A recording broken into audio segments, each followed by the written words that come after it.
Hi, everybody.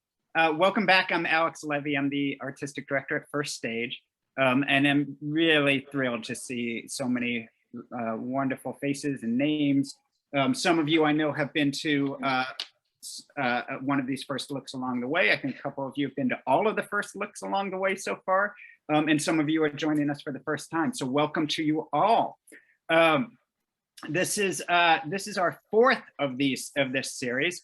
And it's just been a really exciting opportunity for us. For those who don't know, shortly after the pandemic hit, so many months ago, First Stage immediately started talking about ways in which we could continue to create and continue to help artists create. We recognize that, well, all of us on staff were fortunate enough to still have jobs, that most of our field was out of work, which of course had a financial burden across the sector, but also had a sort of spiritual burden. We are creators and so used to making, and to suddenly be told to stop was really traumatic for a lot of us. And so First Stage, who's been doing our Logan Festival of solo performance now for 4 years, and more on that later, recognized that solo work was going to be increasingly important as it became a safer way to do work. And so we reached out to 11 artists, both locally and around the country, some who have experience in solo work and who have been in the festival before, some who have never created a piece of solo work before, some who think of themselves primarily as actors, some who think of themselves primarily as writers, some as directors, some as musicians, a whole bunch who are a combination of all. And we asked them to join with us and to create a piece. The thing that they all had in common, and really the only thing that they all had in common, is an incredible voice and talent and gift, and a voice that we thought was going to be important as we start to come together again after this pandemic, and that was going to create the kind of work that we were going to need in the world. So we've been very fortunate to have 11 amazing artists doing 11 very different kinds of work, and building it over the last year. If you want to know more about who they are, I encourage you to go to firststage.org. You can click there's, I think it's under the events tab. You'll see something that says solo commissions, and you can read about all 11 artists. You can also go back onto our YouTube page and watch the previous first looks if you're curious about things that you've missed along the way. And looking forward, our next first look, which we'll announce soon, will bring all of the artists together. No, I think we might have one more before that. Dee's not with us today. Dee's on stage at Shakespeare Theater right now, so she'd correct me. I think we have one more of a few of the folks, and then towards the end of the calendar year, we'll bring all of them together. These pieces are in various places of development. They are not done. They are not close to done. They're being built for a live audience. They're not meant to be done on Zoom. We're just going to see a little, because Zoom is a way we can be together. We're going to see it over that medium. But these pieces are intended in the long run to be in a theater with an audience again. There'll be pieces that are being created for when we can be together again. The last thing I want to say before I introduce our artist is that this is not a performance we're going to sit in on. This is an opportunity to look in on process. And so Jeremy and Natsu are both going to share pieces of what they're working on. They're still in conceptual, and many, I think you are really the first folks to see and hear these pieces out loud. So these are unrehearsed. These are opportunities to see how the process works, see how things are being placed together, hear the voices. And then at the end of this, we will just talk a little bit about what it is that we experienced and how their work is being created and put together.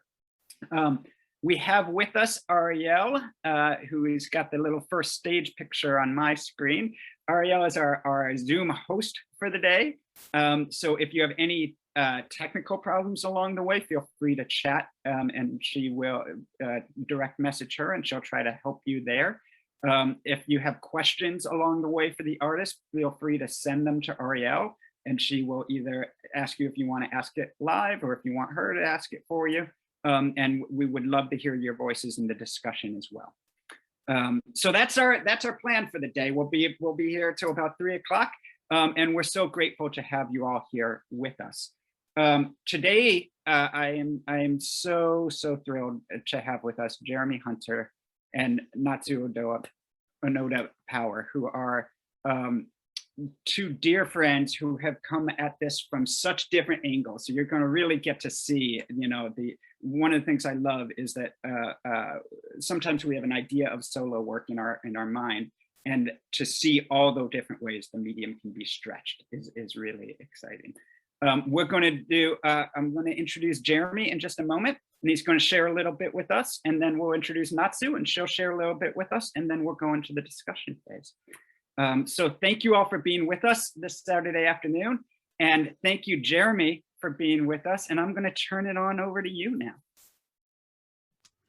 How's everybody doing today? Thanks, I appreciate it, Alex. So happy to be here with everybody. A little bit about me, DC actor, AEA actor, all about that equity, of course.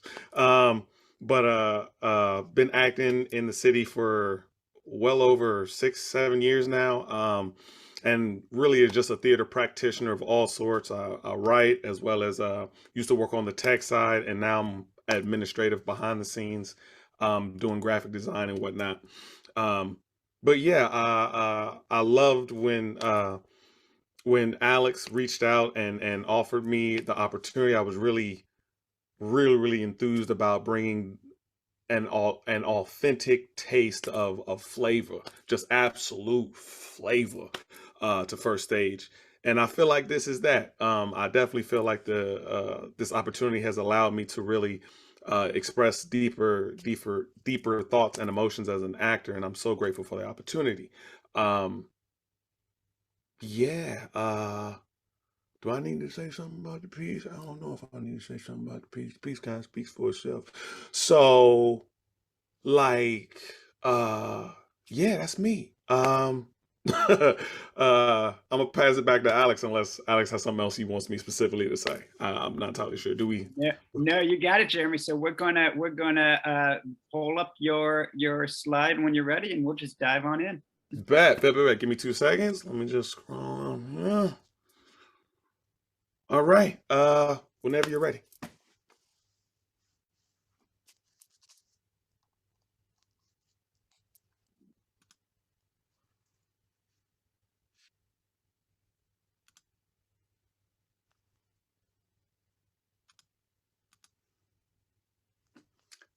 Hi. I'm I have a little dick. That's why I'm here. I've had a little dick pretty much my whole life. Not something I'm not used to, known for a while. Many a time before intimacy, I've had women exclaim, "Oh, you have a little dick," as sadness slowly washes over their faces, their sparkles in their eyes dimming like charred coals in a dying fireplace. And I reply calmly, "Yep. Did I not mention that before?" I had hoped my shining personality would win the day. Yes, I have a little dick. That's why I'm here. It really used to bother me. There's this, stereotype about black men and, big dicks. Not this guy. I would describe it as humble and appropriately proportionate. I like that, appropriately proportionate. I think it has a sciencey vibe to it. Don't you agree? Like if someone tells you he a sanitation technician, you a janitor. Fuck you mean? Typically I try to avoid drawing attention to my little dick. Instance example, I don't wear gray sweatpants. Nope. Not at all. Way too much pressure. I avoid certain foods, like hot dogs or popsicles, cucumbers, carrots, not the shortcut carrots, the long carrots, you know? I like the little carrots, less anxiety. Bananas, definitely feel a certain kind of way about bananas. I fuck with plantains though. Uh, foot long subs, eggplant, obviously. Any type of uncut rolled sausage, pepperoni, salami. No, none for me. Thank you. I'm on a phallic free vegetable diet. I used to use socks to give myself a bigger bulge, you know. Kept a roll of quarters in my pocket, wore bigger shoes, even though I couldn't fit them. Whatever I could do to hide the fact that my dick was little. Yeah, it used to really fuck with me.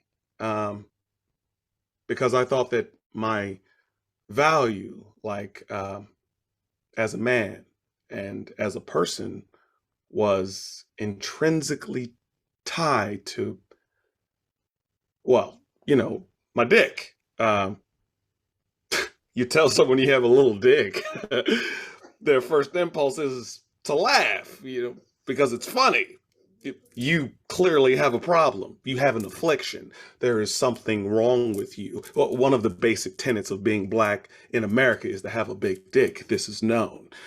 How can one please a woman, which is the ultimate purpose of a dick, the pleasure and production of sex, the power to create life, the crown stamp of manhood like football or cum shots? How? If your dick is little. How, Sway? How? Black men must have big dicks. This is known. Surely you and your little dick cannot compete. You know the standard. Surely you watch Pornhub. You know the standard. Surely you listen to hip hop of any generation. You know the standard. This is known. You are deformed. You have a handicap. Shut your little dick having ass up. No hang time, popcorn, shrimp, little dick having ass nigga. Niggas dick on turtle mode 24/7. And I'm not talking that Teenage Mutant Ninja, okay? Niggas dick out here looking like a travel size Snickers. You talking kind of spicy right now, you feel me? Whoa. Oh, you mad? You mad, boo-boo? You mad? Oh, poor baby, he mad. Big dick energy, nigga. Alpha energy, nigga. Sorry. It is what it is. Oh, my personal favorite, most often cited by women. Your dick is not big enough to talk me in that tone. So, long story short, it has been made painfully apparent to me over the course of my life that to have a little dick is to be lesser, less than, I mean, as a man. It is something you hide, something to be ashamed of. This is known. And that's how I felt for a long time. Hidden, ashamed, alone. And unfortunately, we, black men, have no active means of coping with these feelings and emotions. We aren't privileged, so I couldn't buy a gun and shoot something up at random. Only a few of us are wealthy, so I couldn't buy a new dick. and everything is weakness to men, so I couldn't commit suicide because then people would have said, you know, the only reason he killed himself was because he had a little dick. Oh, Frank, you don't know that. Leslie, I play tennis with a guy every Tuesday, trust me. And I wouldn't be able to defend myself, so I had to do something. For my own livelihood, for my own sanity. Something must be done, but what? And then that's when I had this thought. Wild concept at the time, but something I've grown comfortable with over time. What if, and go with me on this one here, what if I didn't? What if I didn't have a little dick? Or better yet, what if it didn't matter? What if I am more than my penis? And I held on to that thought, no pun intended. I held on to that question. And that question led to more like, is there a study or something that links penis size to monetary value? A dildo was like $60, and that's for a little one. It does one thing. I do like 80 things. At least 10 of them I do really well. And am I not worth more than $60? I mean, surely if this were slavery, I'd be worth at least a stack. I mean, come on, have you met me? I'm delightful. Forget about it. Key and Peele ain't got shit on me. Do big dicks make more money? All my friends claim to have big dicks, but they broke as fuck. My homie Andrew, he white. So naturally, I assume his dick mad little. He makes 6 figures a year. Surely there are some over and under 6-figure dudes out there. Yeah? Historically, do we know the dick sizes of the great thinkers and builders and conquerors of the past?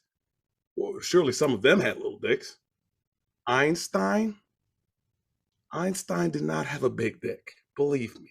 Because if he did, E equals MC squared wouldn't be a fucking thing. Ain't nobody about to study science and shit when you got a big dick. Are you serious? Come on.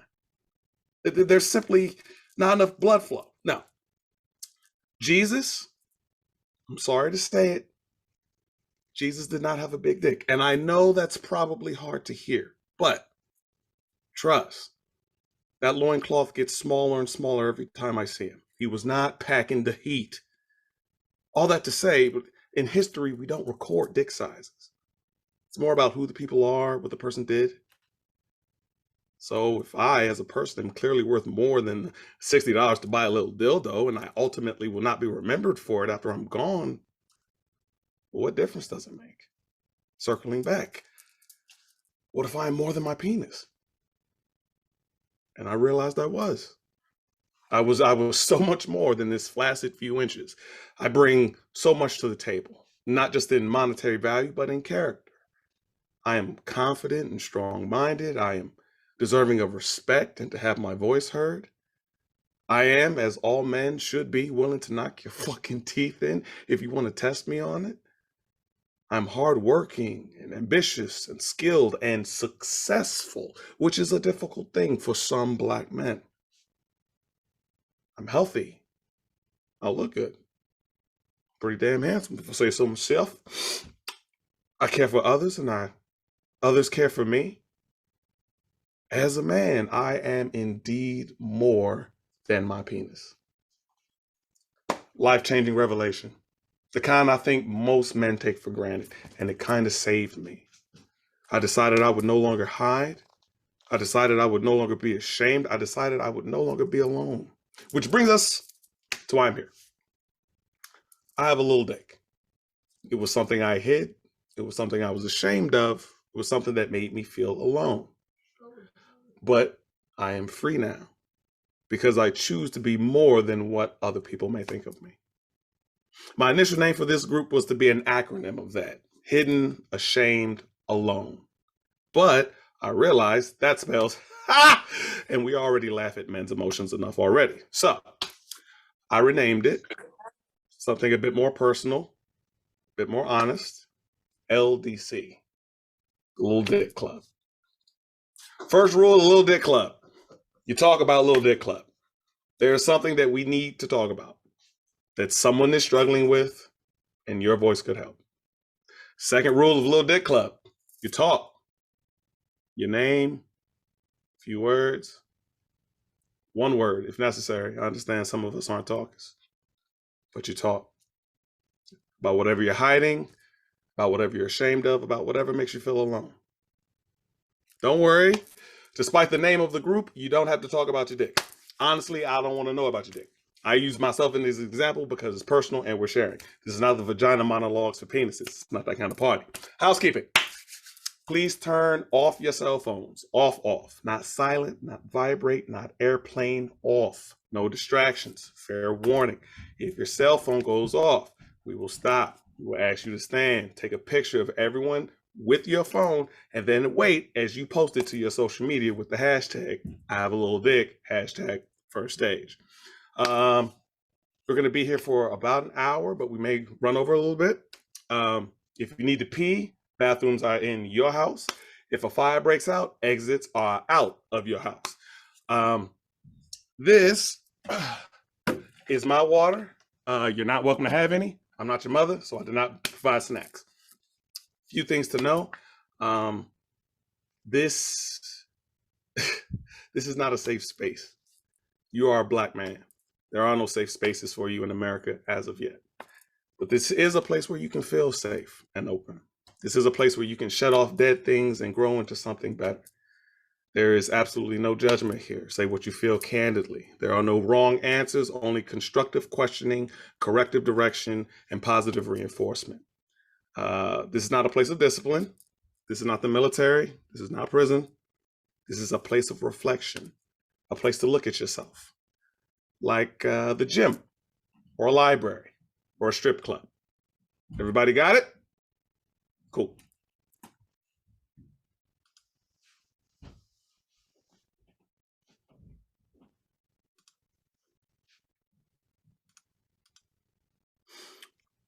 How you doing? I'm here. I'm here because I miss my kids. Plain and simple. I've got 2 babies, boy and a girl. Girl's the oldest, 11 and 8. My wife, my ex-wife, and I divorced about 1.5 years ago. Irreconcilable differences, blah, blah, blah. And she took the kids. She got full custody because the court felt that the children should be with their mother. I haven't been away from my children since the day they were born. I was in the delivery room when their mother gave birth to them. I was one of the first 3 people to hold their tiny, warm little bodies. We changed their diapers, their mother and I, washed them, clothed them, fed them, loved them. And then she and the court snatched them away. And now I pay to see them maybe 3 times a month, according to the law, if their mother, my ex-wife, can fit into her schedule. There's this notion that Black men don't want to be fathers, that Black men run from the responsibility of fatherhood. You see it everywhere. It's always the punchline. Woman says, "I'm late." We cut back to see a puff of smoke and a briefcase as the door slams shut. Audience applause, but and although I do think there is some validity to that statement, I do deep down truly believe it is mostly a gross misrepresentation of most mature Black men. I don't have any numbers to back that shit up, unfortunately. I think the numbers do more to support it. And I can only speak for myself, of course, but being a father has been the most rewarding and challenging experience of my life. And I knew that going into it. I wanted children, wondered constantly if I would ever have children. And like all parents, I was really scared, but really excited when it finally happened. Most of the fathers I know felt that way. I know a great many Black men, more than a third of whom that don't know their true-born fathers, have no relation with them, want nothing to do with them, feeding into the stereotypes. So naturally, I take tremendous pride in knowing that from the moment my children enter this world, I have been there for them. I think a lot of Black men like me feel like that in that regard. As a man, it is a tremendous source of pride and purpose, something that wakes you up, sets you straight. But then she, my ex-wife, and her lawyers and my lawyers and the judge, who doesn't know either one of us outside of the little notes on her fucking sheet, decided it would be best for everyone that the children be ripped away from me and placed in the sole care of their mother. Excuse me, their mother and the fine gentleman she's currently fucking in my house that I worked and saved and bled for to make into a home where we, my ex-wife and I, could raise children, a boy and a girl. Girl's the oldest, 11 and 8, that she cleaved from my arms after the judge banged a little gavel. As a man, I would never say children can't or shouldn't be with their mothers. I'm not saying that. As a man, I will not allow myself to speak ill of my children's mother, nor call out her name. As a man, I appreciate the sacrifices that woman made in choosing to grow them in her own body. I suppose my problem is that no one seems to give a fuck that as a man, my children need to be around me just as much as they need to be around her. My problem is that while I'm running laps to pay for things they need and the lifestyle that wife is accustomed to and my own bills, no one seems to give a fuck whether or not I pass out from the strain. My problem is that people just don't seem to care that a huge part of my life and my identity and my purpose for being as a man has been forcibly taken away from me. But I know how it is. That's life, yeah? Keep moving forward. My little girl, her name's Emily. She wants to be a dental hygienist. I know, right? Who the fuck wants to be a dental hygienist at 11? That's what she wants. Hell, I wish I knew what I wanted to be at 11, besides Spider-Man. So we got a little fake doctor kit for her birthday. It came with the little stethoscope and, a clipboard and then the white coat and whatever. And she sees it and she goes, "This is a doctor's uniform, Daddy. Thanks for trying."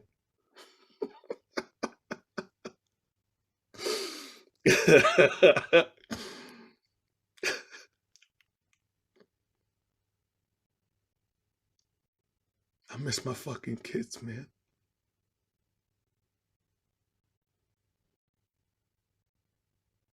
And that's the end of it. There are more people to show up to the round table, but yeah, that was the last person right now. There are other people talking, but they ain't ready to share yet. And that's only like 20 minutes. That's not bad. I had predicted this was going to take a lot longer, y'all, so I appreciate it. Beautiful, Jeremy. Thank you. Thank you. One of the things I hate about Zoom is for you not to hear us, because I know what it sounded like in my house while you were performing that. And it was brilliant. There was laughter and there was silence, and thank you. And we can't applaud over Zoom really, but I do encourage folks to feel free to drop some love in the chat for Jeremy and let him know that you're out there and heard it. What beautiful, beautiful work, Jeremy. Thank you. Thank you. We're going to take a breath here and let Jeremy catch his breath, and I'm going to introduce Natsu. Natsu, thank you for being with us, and we're gonna turn it over to you.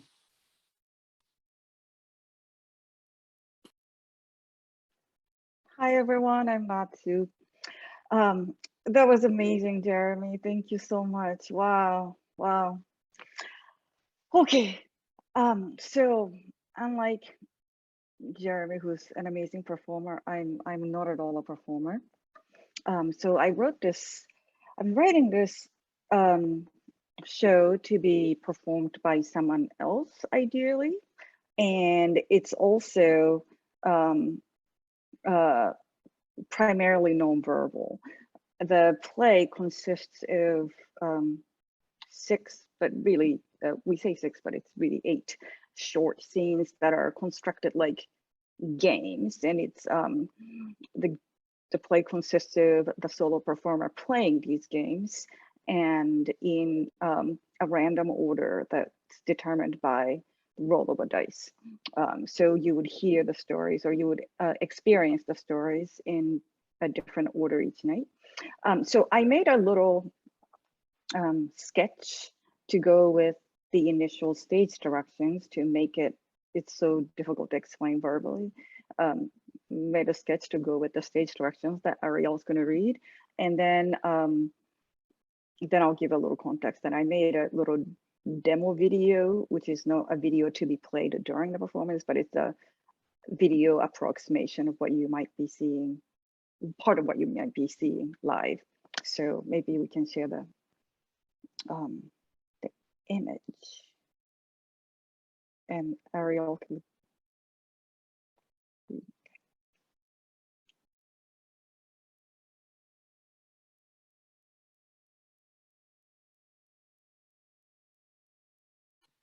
Great, and Ariel, do you have the stage directions as well? I'm muted. I'm terribly sorry. Let us try that again with me unmuted this time. Here we go. The sympathy game.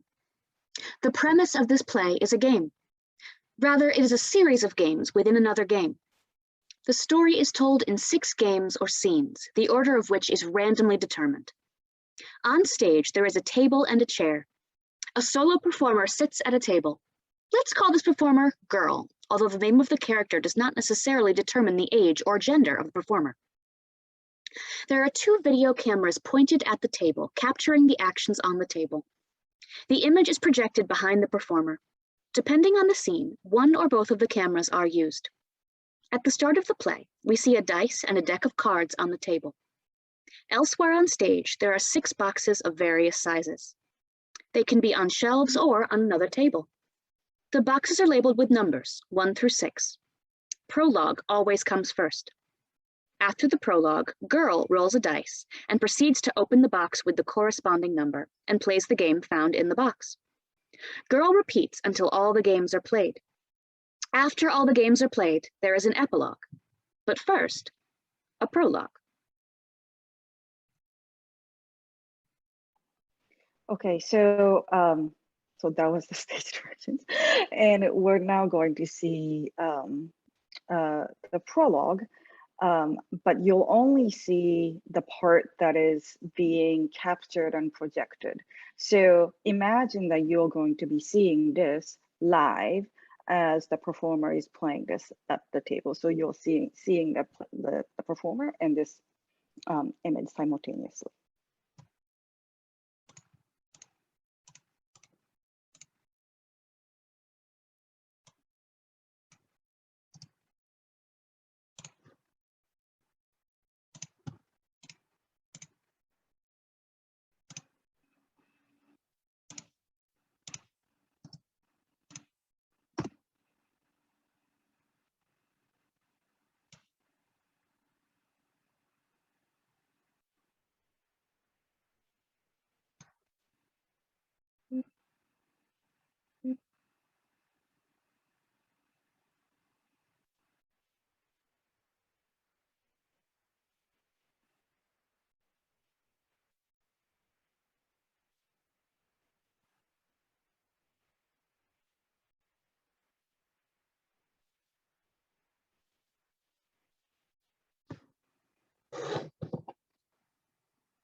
Okay, so that's all I'm ready to share.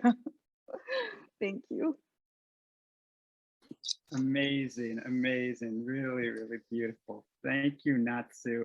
Again, I think I wish that you could see us seeing this this experience, because it's so exciting to watch it unfold. So and again, I encourage folks to drop some applause and some love and encouragement to Natsu in the chat there as well.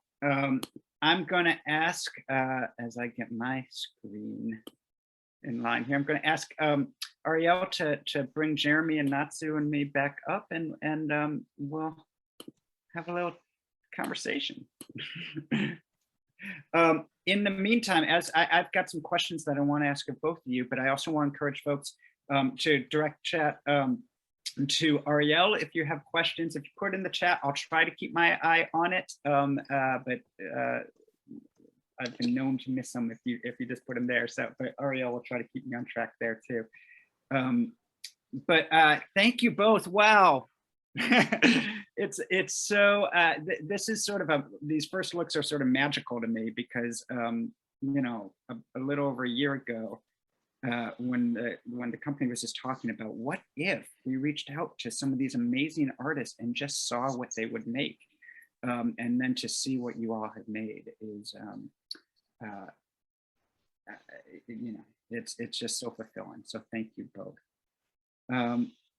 Jeremy, I wanna start with you if I can. I think the one thing that Natsu and Jeremy have in common in this process is this is new to both of you, right? Neither of you have created a solo piece before. Yeah. So Jeremy, where'd this come from? I know that you were working through a bunch of ideas, and you know, were trying to figure out what worked best and where it came and what, you know, what to pursue, and the many ideas that were floating through. Talk to me about how this one landed. Okay, so it was difficult. No, I don't typically very rarely get out and see solo work, you know what I mean? So I didn't have a lot of point of reference. One of the things I did have was I had gotten to see at Satchmo at the Waldorf, I want to say about Mosaic Theater. And it was just all about Louis Armstrong. And I remember just being like, yo, this is so dope. Craig looks just like him. Oh my, you know what I mean? I was like, yo, how did he, them lines, like how'd he do it? So I in working towards landing towards a solo piece, I kept thinking about that. One person on stage. Where are they moving on stage? Why are they moving there? I thought about perhaps I could be a historical character like that. Then I started researching stuff, and it made me depressed. I'm not even gonna lie to you, yo. It just made me sad. Like anything past 1980, you just don't want to read. So I asked myself, what other types of solo performances are there that you could use as a reference? And I kept coming back to Dave Chappelle. I know that's stand-up, but to me, stand-up is a solo performance. You know what I mean? He's on a stage. This is theater. You know what I mean? He's playing himself, but it's theater, right? It counts. So I said, okay, all right. So if you playing you know, what do you have to talk about? And, you know, for the longest time, I was like, you know, what's something that's funny that people would want to sit through and hear about? And I couldn't think of anything. And then I thought, if I was sharing something intimate and personal about me, who would I want to share that with? And I was like, okay, I'd want to talk to other Black men. And then I thought, okay, what would we talk about? None of the stuff y'all are going to want to talk about, because men, we don't talk about stuff. That's not what we do. So staying with something funny, Black men are braggadocial, you know what I'm saying, when it comes to the packages, you know what I'm saying? So I was like, what's the inverse of that, right? And that's kind of how the wheel got started. And I was like, if I was making it, if this was a big joke, but if it was me really trying to connect, what would that sound like? And then what is a space that it would be okay to talk like this? A support group. You know what I mean? Which is something else black men don't do. It's like support. I don't need no support. I got it. What are you talking about? So it's like it's almost like a sucker punch. It's like you don't even know you're in the group, you know, until you're in the group. So that's kind of how it all kind of formulated. I love that. I love that. And talk to me, Jeremy, because I love hearing you talk about it. Talk to me about how these characters reveal themselves to you. What did you know? What didn't you know? And how are they showing up for you? So it's funny. It's funny because I as the idea started to come, and Dee, I wish she was here because she could vouch for me. But I kept coming back to Fight Club, the movie with Brad Pitt, and how he keeps going to, or Edward Norton, he keeps going to the testicular cancer group. So I like for whatever reason it kept coming back, right? And I was like, if there was a group like that, how would that start? Like, who's gonna be the first person, right? I kept thinking like that. And like the more I kept thinking of it, like the more things I would think about what we would want to talk about. And the topics that I wanted to talk about became like, okay, this is a person who's dealing with this, right? So in my head, everybody has to sign up for the class, otherwise there's no class, right? So I put it out there, right? And as I was thinking about like the intro, like I thought about my relationship with my dad for whatever reason. And I was like, well, if Pop was here, how would he coach me through this situation? And fatherhood kind of became, you know, it was like, okay, Pop would say this, Pop would do this, but this is something Pop is probably struggling with that he would never tell me, right? Um, the other two that have been currently talking to me, and it comes actually from real the culture, I guess, is a high value and the career. So like he's been talking to me, and like he'll finally sign up, and it's like, okay, is he gonna show up on time? And then people, you know, as like people as I'm starting to work through these emotions and these feelings, people pop up and they're like, hey, I'm sorry I'm late. I heard you was talking about so and so and so and so. I just wanted to jump in for a second, throw in my 2 cents, and then I write it down. And then when I start talking to him, it's like, well, I really feel like this. And the characters start to take shape like that. But as one person opens up, other characters appear. And they wait patiently for their turn to speak. And then after this person is done talking, I have this monologue or I have this piece, and I'm just like, I don't know where this sits just yet, so I'll sit it right here. And then I listen to the other people and place their dialogue in the circle as it needs to be. I love it. Thank you, Jeremy. I want to bring Natsu into the conversation too. And Natsu, tell us about the games. I mean, you know, it's such a great concept of how to frame this piece. Where did the games come from? So the play really is about, it's a little hard, it's something, a game I thought of because of two reasons. One was because the topic that I wanted to write about was really hard to talk about. And so this is a really interesting day, because Jeremy, you were just talking about how the times that we don't talk about things, right? And so the topic really is sexual violence, but on national and international level, I was thinking specifically about World War II, and hence a lot of it deals with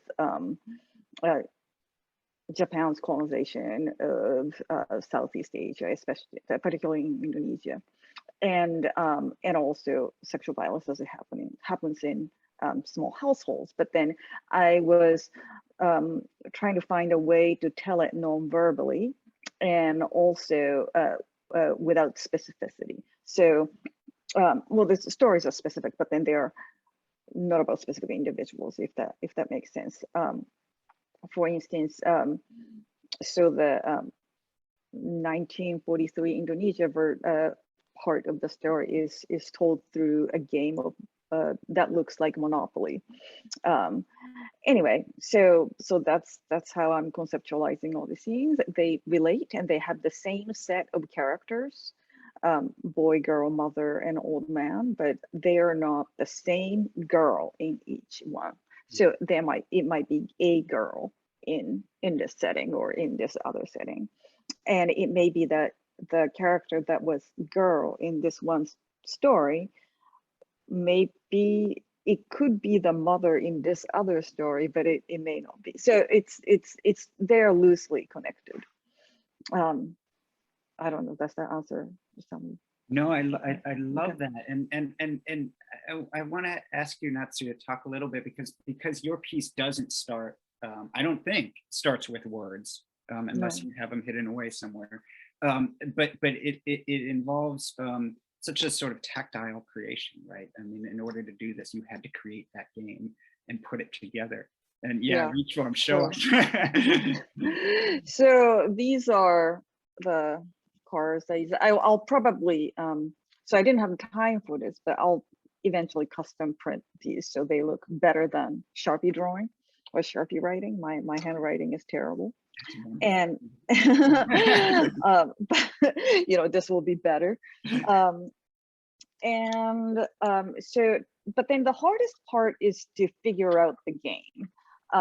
So because from the beginning of this solitaire, like in this prologue section, to get to the first sentence, I need to do it in exactly however many moves, and it has to be pre-stacked, and then it has to the game has to resolve halfway in order for the sentences to appear. And so I did it through trial and error method. I started doing it with the chart method and it didn't work, so I just made cards and I numbered them, and I just tried playing in different ways, and these are all the cards that have been used and discarded. Actually, this is only half of them because I discarded half of them and threw out the cards. So I'm sure and they'll be recycled. Anyway, so I imagine that I'm going through something a little similar with the Monopoly part of it, but go through similar processes with each box. And some are actually, I'm calling them games, but some are a little bit simpler. They're like puppets and toys, really. I love it. I love it. And I've got a couple more questions for you on if we have time. I know that we're short on time today, but we'll take some questions from the audience again too. So folks let Ariel know. But I was so, the where the prologue ends, Natsu. This is a game of chance, and I just wondered, and you've conceived this to be a story that can be told, that will be told in different orders, or stories that are told in different orders. And I just wonder if you talk a little bit about how and why the embracement of chance into your storytelling. We're such control freaks sometimes as theater artists, and you're opening up something to happen every night in a different way. How did you come to that, and what does that mean for you? I think by organizing the narrative in a certain way, you manipulate the audience into empathizing and sympathizing with certain characters, and then so that's something we do naturally. And I wanted to let go of the control for this piece, but it's actually an ironic statement, because although we're letting go of the control of which order you encounter the stories, all of the games are rigged, right? So by giving this performer this deck of cards, it can only be played in one way. So it's not a game of chance.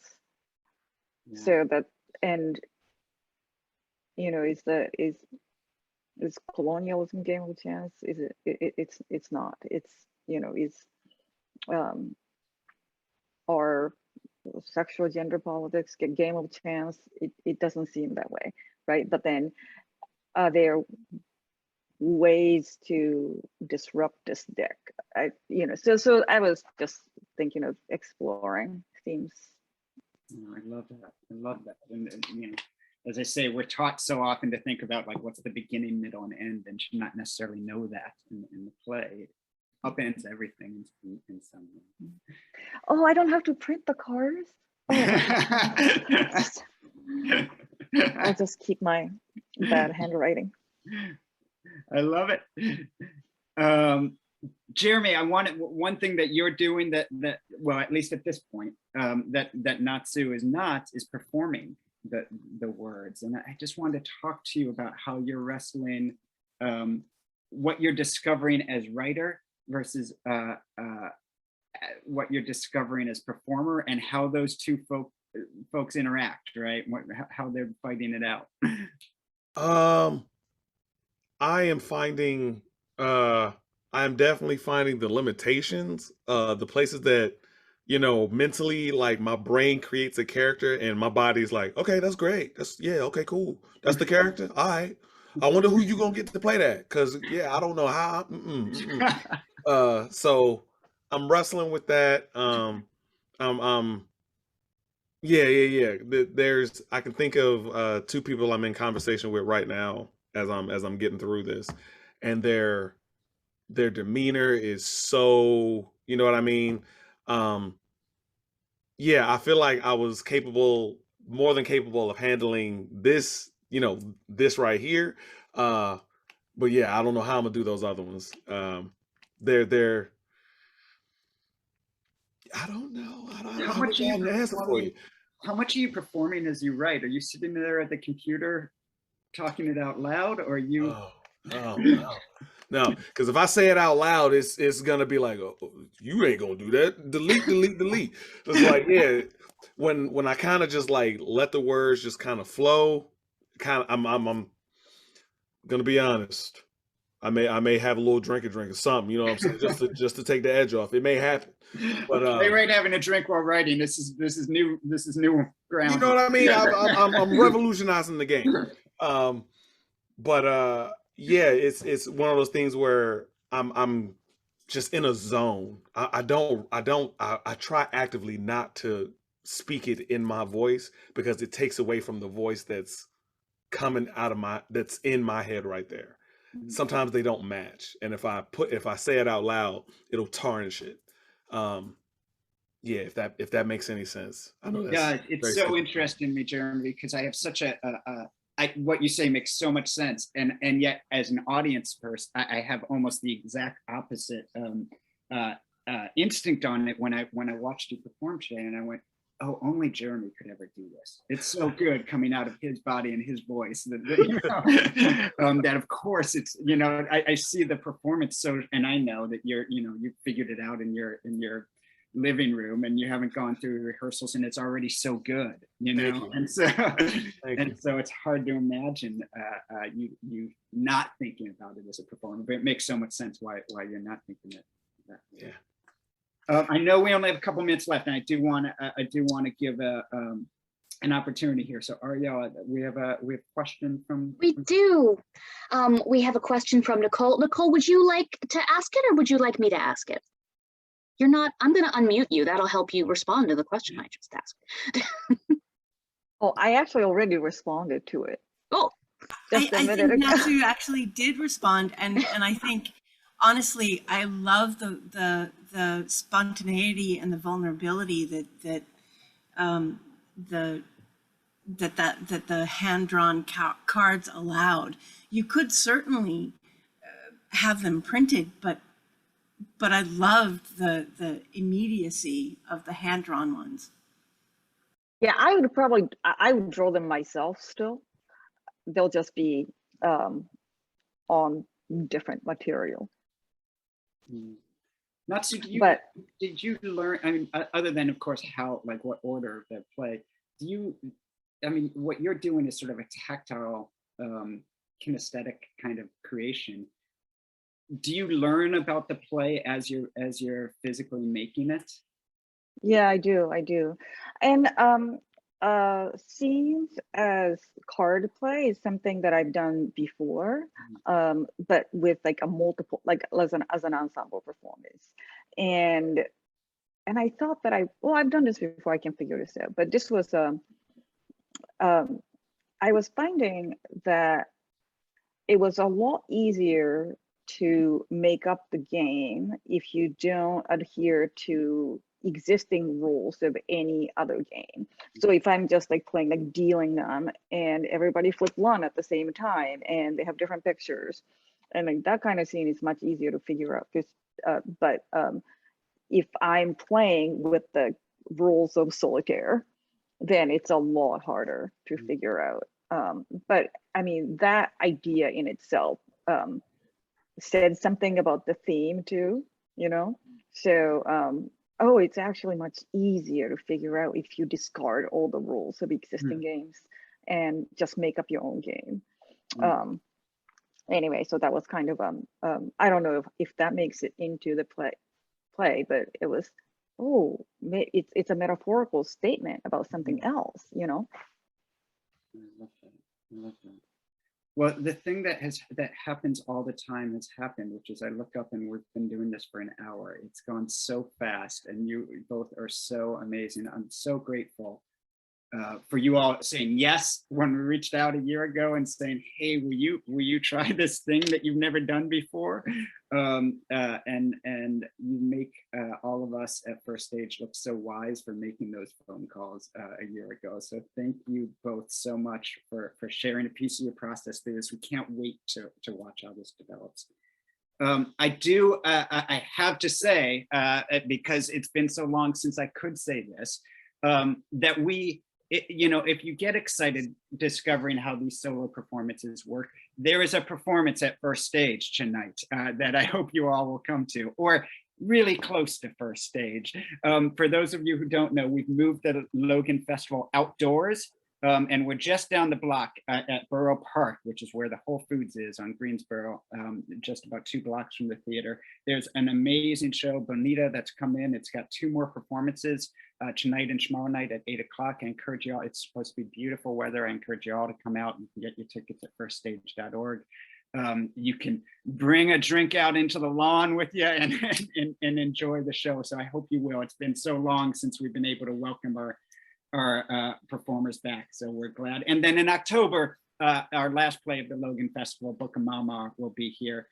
All the information for that is on firststage.org, as well as our plans for coming back inside.